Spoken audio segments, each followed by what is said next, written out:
Hello, everyone. Welcome to another Mysterious Galaxy virtual event. I have to sound spooky because it's October, and we're doing a chilling event. Of course, we have two individuals who will start your heart palpitations and leave you dead. Andy Davidson and Sadie Hartmann. Hello. Hello. Hey. Andy Davidson is the author of the In the Valley of the Sun, which was a Bram Stoker Award finalist, The Boatman's Daughter, which was listed among NPR's Best Books of 2020, the New York Public Library's Best Adult Books of the Year, and Library Journal's Best Horror of 2020. In conversation, we have Sadie Hartmann, aka Mother Horror. Ooh, doesn't that give you the chills? She's the co-owner of the horror fiction subscription company Nightworms, and the editor-in-chief of her own horror fiction imprint called Dark Heart. That is great, by the way. Kudos to you for that. Thank you. Today, we are here to celebrate the release of Andy's latest novel, The Hollow Kind. Should I do this? No, this is good. Okay. Yay! It has to be this way. It's chilling either way. It is. And everyone who's tuned in, you'll notice there's a link below that'll take you to our website, which not only can you purchase Andy's books, but we also have Sadie's on there. Any purchase of Andy's books will get you a signed book plate. We do ship out across the country, as well as some other international. So if you're in, like, I don't know, the Middle East, buy a book, do it. If you have any questions you would like to ask the authors later in the program, there's another link below that says ask a question, and that will you can put your question in there, and we will be getting to those later in the program. All right, I've done enough gabbing. I'm going to go ahead and disappear and let the chills flow. I'll see everyone later in the program. Thanks, Nick. Hi, Andy. Hi, Sadie. It's really How good are to you? see you. It's good to be seen. I'm good. We were just talking about how you have rain and you're in Georgia, and I don't have rain, and I'm in the Pacific Northwest. Right. So we haven't had rain in Georgia in possibly months at this point. I don't remember the last time it rained. Oh, so okay. our entire backyard right now, which is usually this lush green carpet of grass, is just dry, brown, and brittle. So we have desperately needed some rain. Well, I'm so glad that you have rain. Just sets the mood, too, for October spooky season. Oh, yeah, we had thunder and lightning, everything earlier. I love that. I also want to say hello to everybody who is tuning in. Please feel free to use the chat to talk to each other, to, make comments as we're going through. I want this to be a really fun and open environment where we're just celebrating horror and talking about Andy's new book as well as his other books. So please feel free to ask questions. I'm going to be checking those periodically to make sure that your question gets asked. So actually, what I really want to do is to set the tone for this evening by bragging on Andy's books a little bit. I am a huge fan of Andy's work. I first came upon this particular book. This I saw on Stephen Graham Jones's Twitter feed. He was talking about it. I was drawn to this cover with these sharp teeth right here, and I was like, is that a vampire novel? I wasn't really sure. I read this book in like 2 or 3 days, and I had to make myself slow down and enjoy every word, because every word is intentional and no words are wasted. The narrative is very immersive. It's set in Texas, like rural Texas. The main protagonist, Travis Stillwater, is that it? Travis Stillwater? Yeah. I think so, yeah. Stillwell, maybe. Stillwell. Yeah, it's been a while since I read it, so He is one of my favorite protagonists, and also the book is just filled with kind of some lonely moments, lots of interesting dialogue between characters, and then most importantly, horrifying moments, like these kind of moments where I just was like skimming over the passage again and again and again because my brain really wanted to like eat that up. So I did want to recommend, there's a hardcover. This is the paperback, I think, and then this is the hardcover copy. But you need this book. And then The Boatman's Daughter this is a Southern Gothic book, kind of like a folklore, like fairy tale almost, and really cool characters. The main female protagonist is one of my favorites. Andy, you must love telling Southern Gothic because when we get into the hollow kind, this is your wheelhouse, would you say? It's definitely where I've been working for about 5 years. It seems like, yeah, ever since In the Valley of the Sun. I don't know if I'd call it my wheelhouse necessarily, but I mean, I think there's something about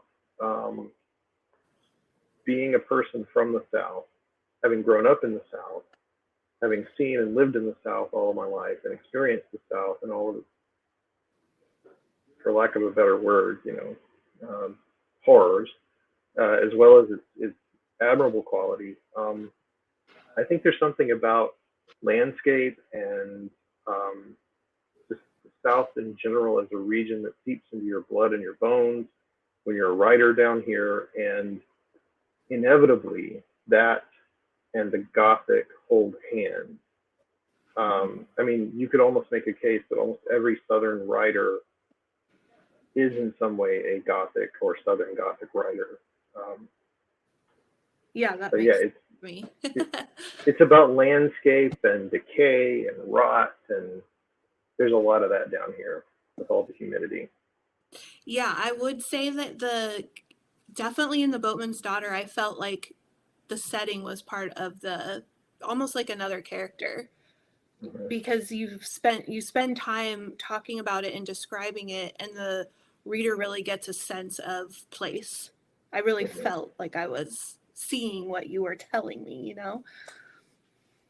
Yeah, I'm big into setting. I think every book that I write, I try to write in a different setting. So the setting in the Valley of the Sun was West Texas in the desert, and the setting in Boatman's Daughter is the Arkansas swamp, the little corner of southwest Arkansas.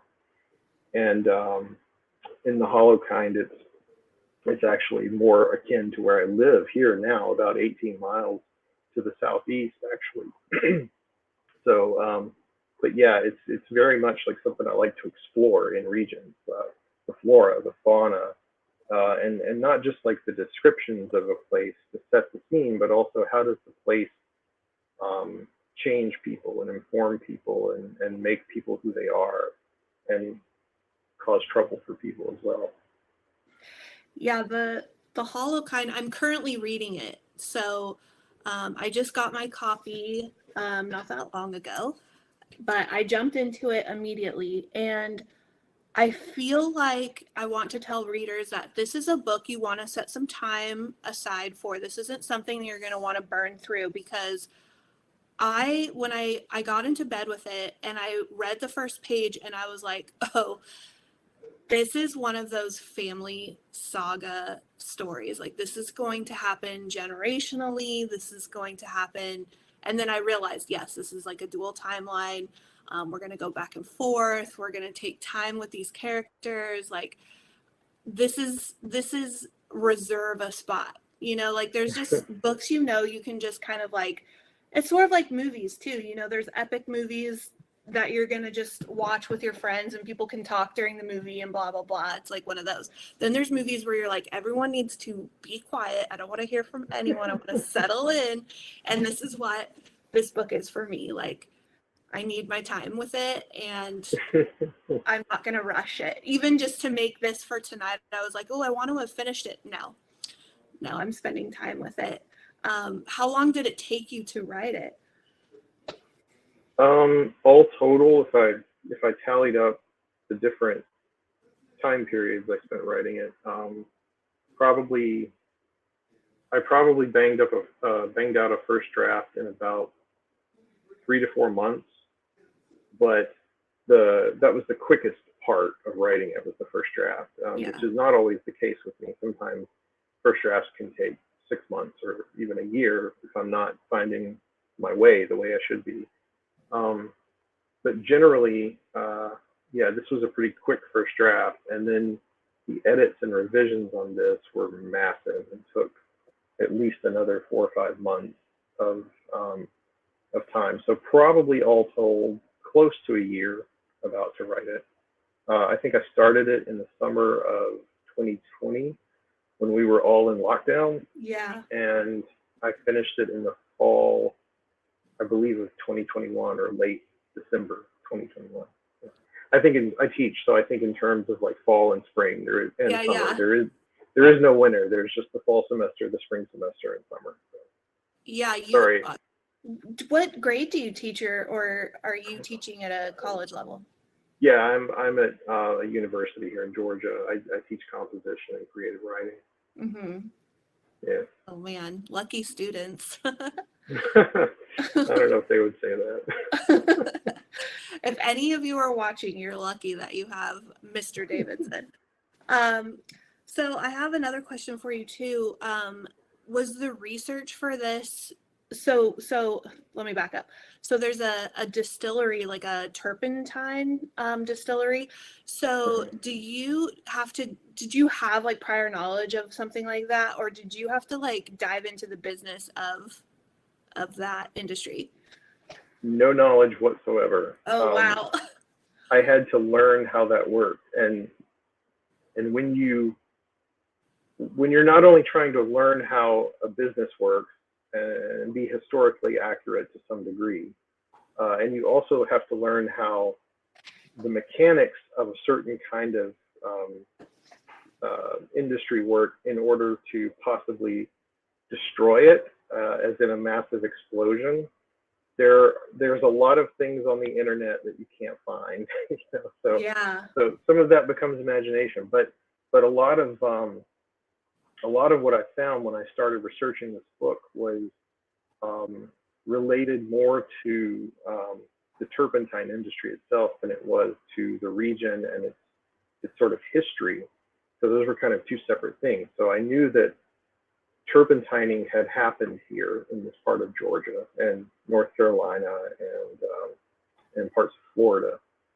And so this kind of region where we're at was at one time had turpentine camps and industry and mills and distilleries. But the thing I learned about as I was kind of looking into that was also this history that was parallel to that, where before the turpentine industry arrived, the forests here in this part of Georgia were longleaf pine forests. So these old pines that have been here for hundreds and hundreds of years. And after the Civil War, these northern sort of land barons came down from New York and Connecticut, and they bought this defunct lumber company that was supposedly held title to a lot of the land here. And by virtue of buying that defunct lumber company, they assumed they were buying the land too and began to log it. And it's something like 300,000 acres that we're talking about. And in the meantime, all of these local farmers and families were sort of displaced and kicked off their land. They tried to take it to court and said, no, we own the land. The courts were favorable and sympathetic to the U.S. federal government, which of course had been reorganized. The court system had been messed with after the Civil War to kind of take power, I guess, away from the South. And so there was no recourse for these people, but basically to take up arms and start murdering people. Wow. And this turned into like a 50-year land war that happened over the course of like 1870. I think the last trial was in 1930, and there were almost 300, I want to say, people who were litigants in that trial against this land company.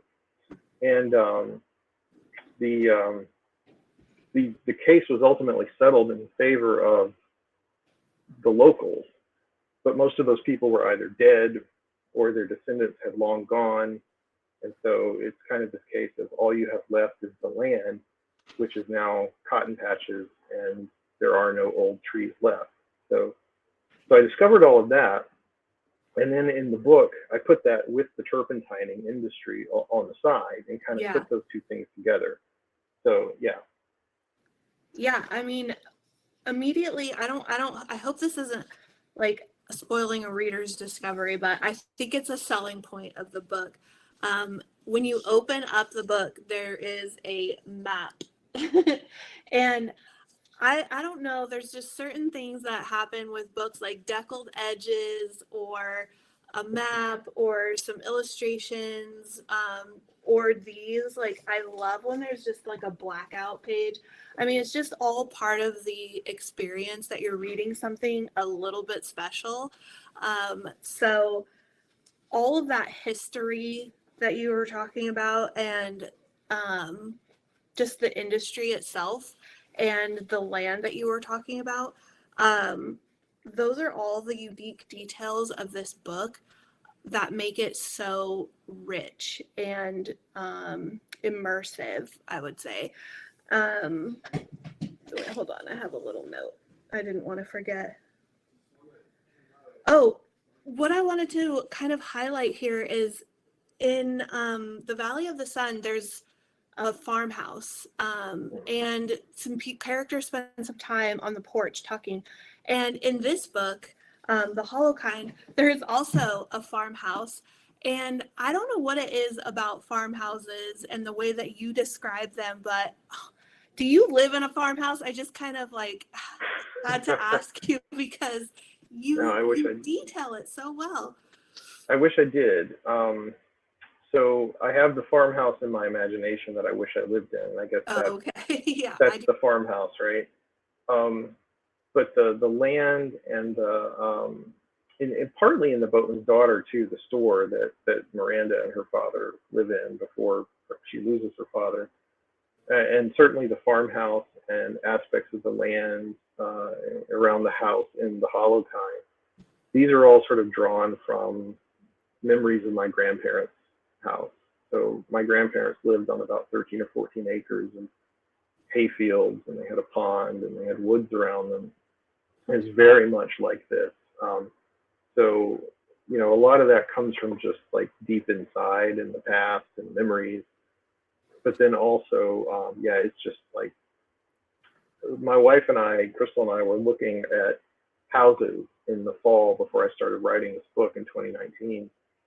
And we came across a couple that were like, had aspects of the dream house to them, you know, like this would be the thing that you really would want. But, you know, they were either out of our price range or they were old and decrepit and would cost a fortune to bring up. And we just weren't in that place at the time. But yeah, so a lot of this book was born out of that, just looking at old houses and yeah. I love a good story with a farmhouse, and this is kind of like I don't necessarily want to like classify it as a haunted house story, but I would say it does have house elements, and I see people also just categorizing it as cosmic, like Lovecraftian. Is H.P. Lovecraft any kind of an influence on you, like in terms of the mythos, or? Maybe, like I said, one of the things I've said recently is, so as horror writers, we all are influenced inevitably by Lovecraft, whether we want to be or not, and whether we wish maybe sometimes we couldn't have been, but we are. And I think one of the things that he gave the world that was actually a gift to horror writers was this idea of a cosmology, this idea of a universe that was a sandbox everyone could play in, right? So what I'm doing is just sort of taking the parts that I like, or the elements of what he does that I really like, and I'm trying to make them my own. So I wouldn't say in any way that what I'm doing is actually Lovecraftian in the sense that it connects to his mythos. Yeah, but definitely, I mean, you know, the idea of a universe where in space there is this sort of monstrous unknown yeah, I mean, that's definitely there. It's hard to get around that.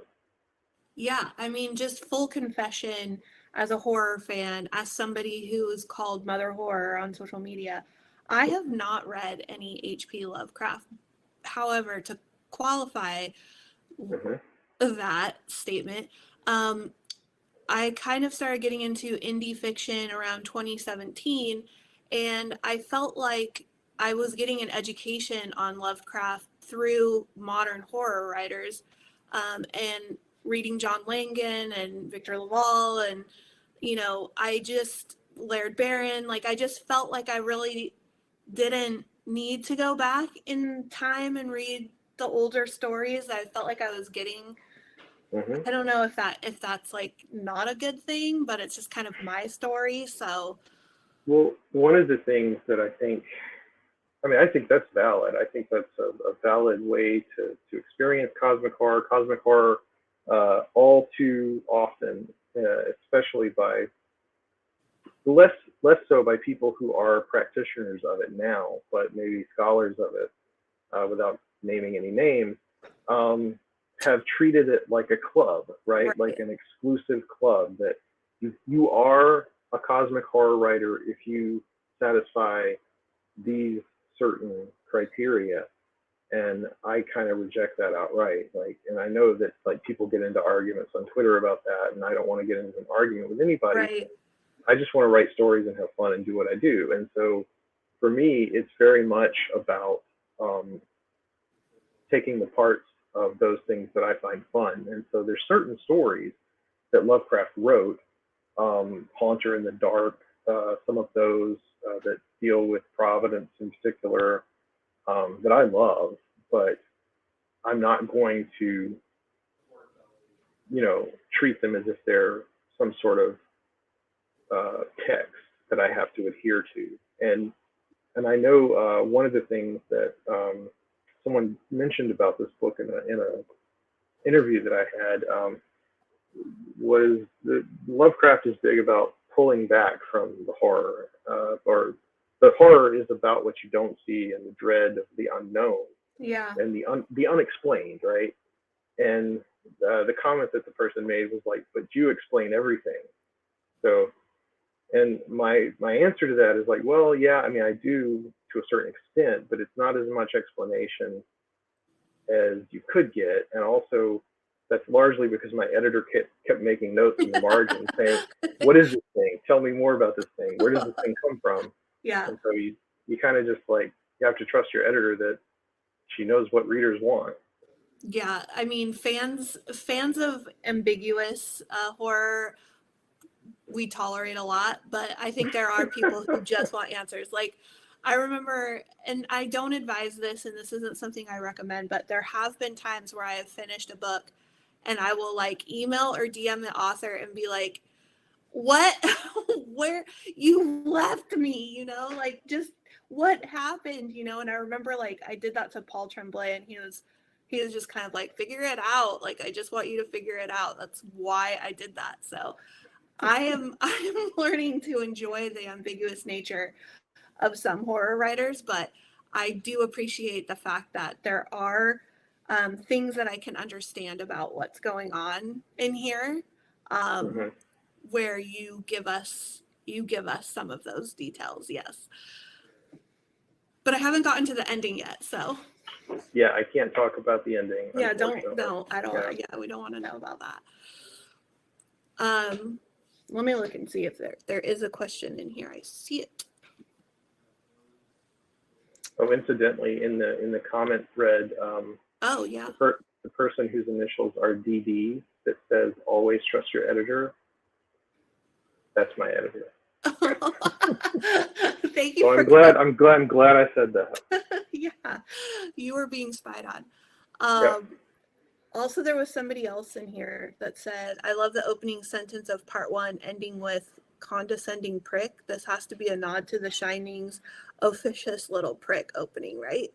Oh yeah, absolutely. Oh, I love in that. fact, I worried that was going to get me in trouble, that was actually too close to the line in The Shining. But I mean, I think the line in The Shining is Jack Torrance thought officious little prick.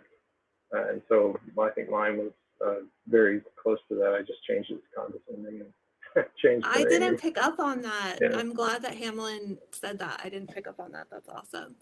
I'm one of those readers who misses a lot.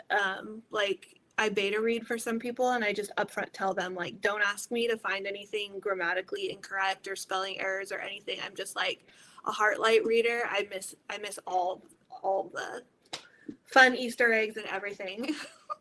Well, that's what copy editors are for. I mean, you know, if you want someone to find errors, that's a copy editor. And Yeah. like I love having readers who are beta readers that read for specifically the feels and the emotion of something. And sometimes they give you invaluable advice that you're not getting it.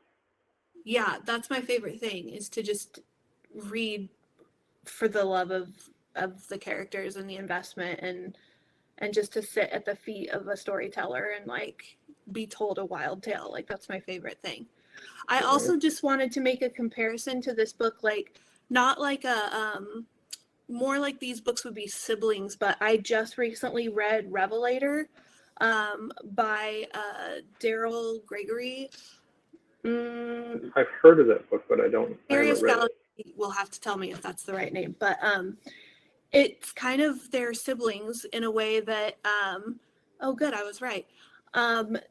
It's the same kind of like I want to say like an old family saga with generations and like a cult and something going on, and you know, just this there's not a turpentine distillery, but they're making moonshine. So I mean, they were like kissing cousins. So I just want to tell people that if you enjoyed that book that came out a little earlier, this is definitely for you. I think there are good comp titles. I like when people give comp titles, like Becky Spratford for Library Journal. She always, when she writes her reviews, always has some read like. Yeah, I love those. There's some questions in here for you, Andy. Okay. Yes. Gothic horror is often so supernatural and involved with hauntings, and cosmic horror with the other, beyond normal human experience. How did you marry the two, and where do you think these traditions intersect? Also, what does a Southern spin add to the mix? Okay, so the question is, let's see if I can. Supernatural and cosmic, kind of blending together. I think the place where they blend together is nature. The supernatural is a haunting is sort of antithetical to nature. It's supernatural. It's beyond nature, right? And so cosmic horror is something that is beyond reality, beyond our human experience, beyond our understanding and our capability to understand it.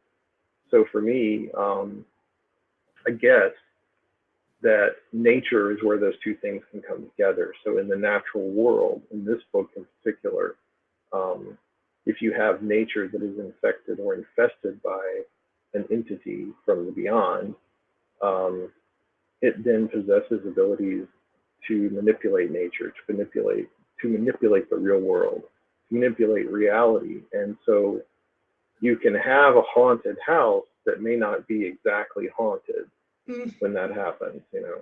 So there may be while there may be a physical explanation for what is happening in the house that is not supernatural per se, it is not a physical explanation that we would understand in our limited, I guess, capacity to do so. Yeah, that reminds me also of Mexican Gothic by Silvia Moreno Garcia is a haunted house Gothic, but there was something else going on in that house. Yeah. We won't say what, but it is similar to Andy's situation as well. Well, and what does the Southern add? What does Southernness add to the mix? I think for me, it's still this idea of land. Like everything that I write about in a Southern, from a Southern point of view, is about connection to landscape, connection to the world that we were sort of brought up in as people of the South. And so there's a lot of tension there. There's a lot of conflict, internal and external, about place. There's the famous, I think it's in Absalom with by William Faulkner, that Clinton, his famous statement is something, I'm sort of paraphrasing, "I don't hate the South, I don't hate the South." So as a person who grows up in the South, you kind of have to wrestle with the reality of the South and its sordid history, and also a love of nature and beauty and appreciation of those things. So that's kind of it. And certainly when you get into that history of, here were these people in the South that thought the land was theirs, and of course they had stolen it from indigenous people who had used it as tribal hunting grounds way back when. So there's this long history of like falsehood about who owns the land, and so you get then the northern timber barons who come down and start up more trouble, and it's just, people are going to shed blood. Yeah, that was a great answer to that question.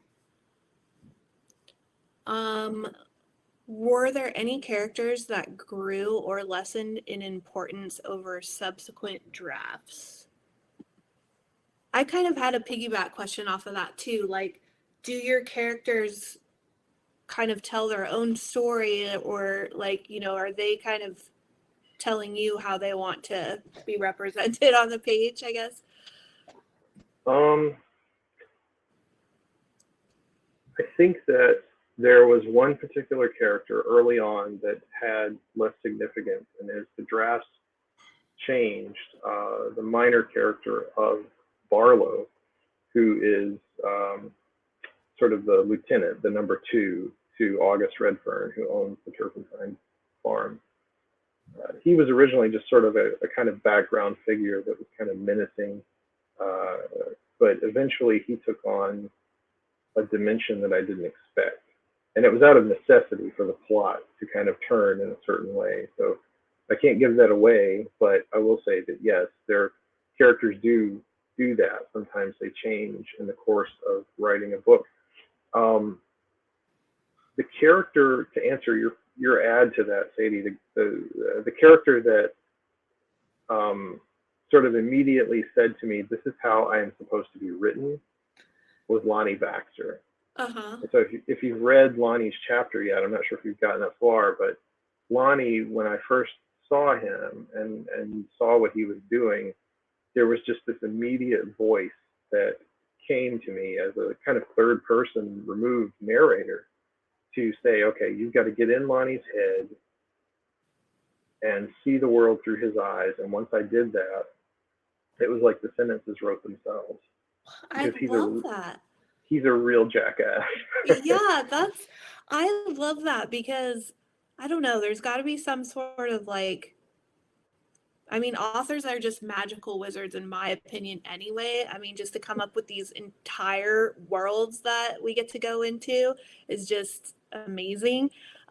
So that's great. That's great to hear that, like, you're basically channeling people from some fictional place and providing a platform for their stories to be told.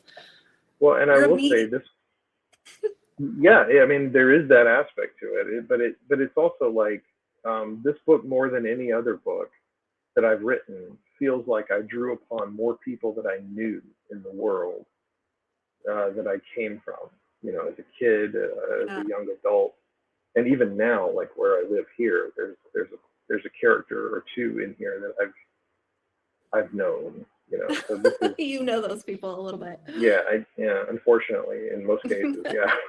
That's awesome. Well, we all suspect you guys do that anyway.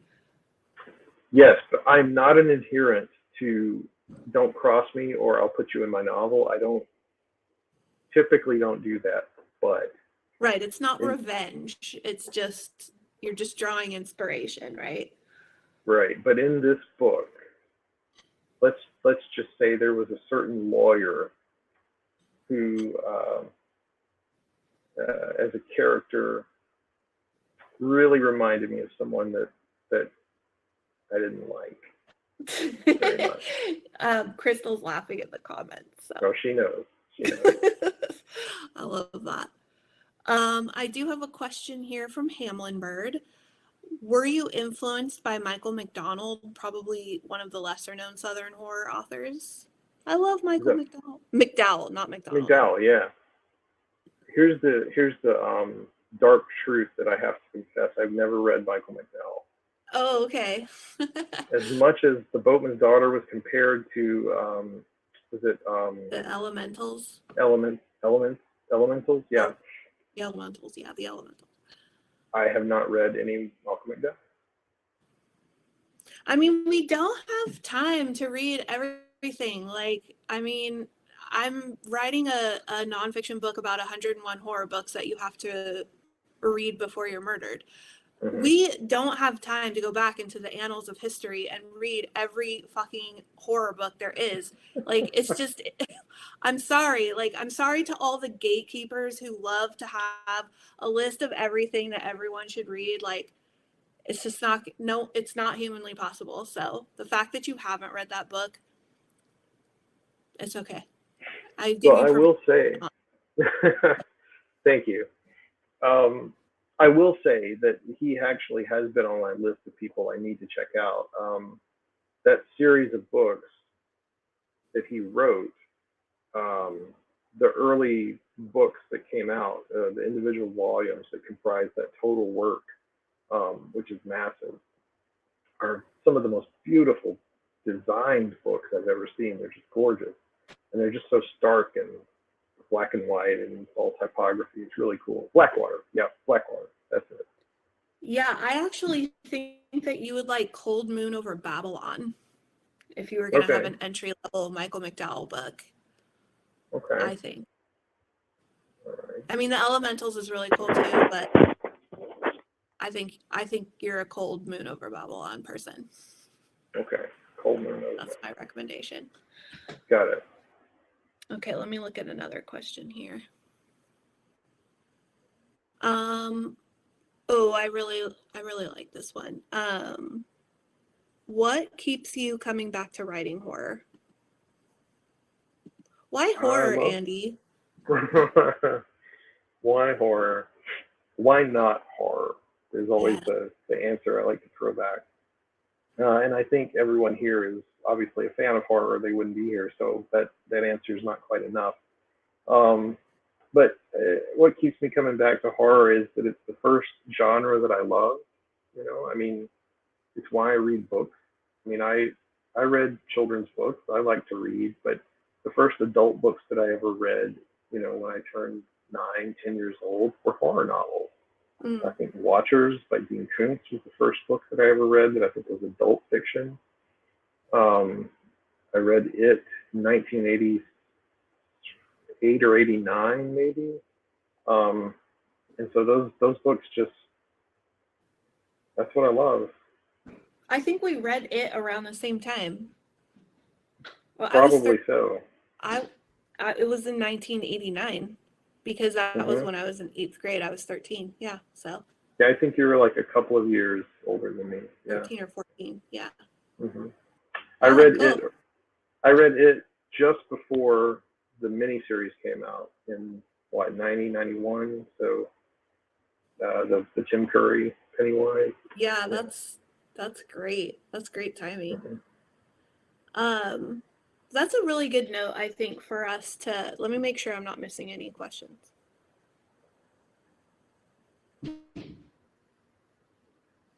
Oh, do your own personal fears inform your stories? And if so, are you willing to talk about how they had an impact on the Holokind? That's a good question.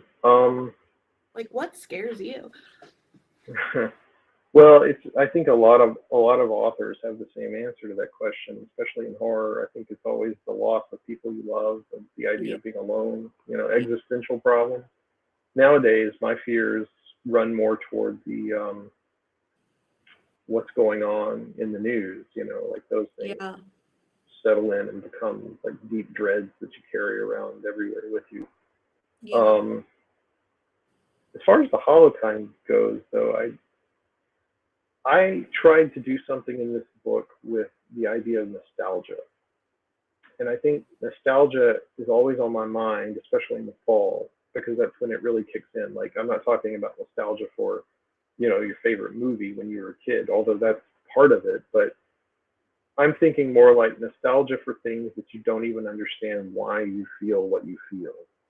Like, for example, I hated high school football games. I was in the band. I played trumpet. Yeah. I couldn't march. I couldn't march and play a horn at the same time to save my life. So I would get out on the field during halftime and I would fake it.